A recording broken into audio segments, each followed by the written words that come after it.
Hi అండి, అందరికీ నమస్తే. Welcome to Sunitha home cooking. నేనైతే ఇక్కడ శ్రీరామనవమికి ఏమేమి ప్రసాదాలు పెడతారో చూపించబోతున్నానండి. చాలా సింపుల్గా చేసుకోవచ్చండి ప్రసాదాలు. ముందుగా రవ్వ కేసరిని ఎలా తయారు చేయాలో చూపిస్తాను. ఇక్కడ నేను 1 కప్పు రవ్వ తీసుకున్నానండి. అలాగే స్టవ్ వెలిగించి ఒక ప్యాన్ పెట్టుకొని 1 స్పూను నెయ్యి వేసుకొని ముందుగా జీడిపప్పును వేయించుకొని పక్కన పెట్టుకోవాలి. ఇప్పుడు అదే నెయ్యిలో 1 కప్పు ఉప్మా రవ్వను కూడా వేసుకొని మంచిగా వేయించుకోవాలి. ఇలా వేగితే సరిపోతుందండి. ఇప్పుడు దీనిని తీసి ఒక ప్లేట్లో వేసుకోవాలి. ప్లేట్లో వేసుకొని ఇప్పుడు అదే ప్యాన్లో ఒక కప్పుకి 2 కప్పులు వాటర్ యాడ్ చేసుకోవాలి. ఇప్పుడు ఇందులో ఒక చిటికెడు ఫుడ్ కలర్ని యాడ్ చేస్తున్నాను. ఎల్లో ఫుడ్ కలర్ని వేసానండి. ఇలా వాటర్ మసిలేటప్పుడు ముందుగా వేయించి పెట్టుకున్న ఉప్మా రవ్వని కొద్దిగా వేసుకుంటూ కలుపుకోవాలి. ఇలా కలుపుకోవాలండి. కలుపుకున్న తర్వాత ఇందులో 1 కప్పు కంటే కొంచెం తక్కువ షుగర్ యాడ్ చేసుకోవాలి. చక్కెర బాగా కలిసేలా కలుపుకోవాలి.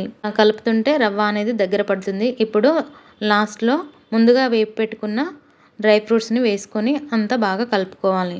ఇలా దగ్గర పడితే సరిపోతుంది. ఇప్పుడు స్టవ్ ఆఫ్ చేసి దీన్ని చల్లారనివ్వాలి. ఇప్పుడు పానకం ఎలా తయారు చేయాలో చూపిస్తాను. శ్రీరామనవమి రోజు సింపుల్గా చేసుకునే ప్రసాదం.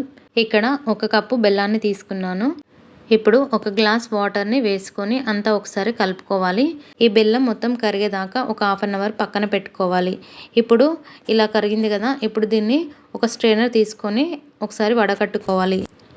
ఇలా ఒకసారి ఫిల్టర్ చేసుకుంటే ఇందులో డస్ట్ గిట్ల ఏమన్నా ఉంటే పోతుందండి. ఇప్పుడు ఇందులో ఇంకొక గ్లాస్ వాటర్ని యాడ్ చేసుకోవాలి. ఇప్పుడు ఇక్కడ కొన్ని మిరియాలను తీసుకోవాలి. అలాగే ఒక 2 యాలకులు తీసుకొని ఇలా పౌడర్ చేసుకొని వేసుకోవాలి. ఇలా వేసుకున్న తర్వాత ఇలా అంతా ఒకసారి కలుపుకోవాలి. కలుపుకొని ఇందులో ఒక 2-3 తులసి ఆకులను వేసుకోవాలి. అంతేనండి, ఎంతో సింపుల్గా చేసుకునే పానకం అయితే మనకు రెడీ అయిపోయింది. ఈ పానకం శ్రీరాముడికి ఎంతో ప్రీతికరమైన నైవేద్యం. నైవేద్యం వచ్చేసి పెసరపప్పుతోని వడపప్పు అండి.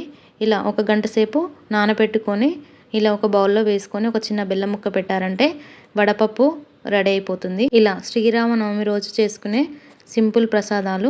ఇలా పానకం అనేది శరీరానికి చలవ చేస్తుందండి, చాలా మంచిది. మీరు కూడా తప్పకుండా ట్రై చేయండి. ఈ ప్రసాదాలు మీకు నచ్చినట్లయితే ఒక లైక్ చేయండి. అలాగే కామెంట్ చేయండి, షేర్ చేయండి. ఇలాంటి సింపుల్ రెసిపీస్ కోసం సునీత హోమ్ కుకింగ్ ఛానల్ని సబ్స్క్రైబ్ చేయండి. Thank you for watching.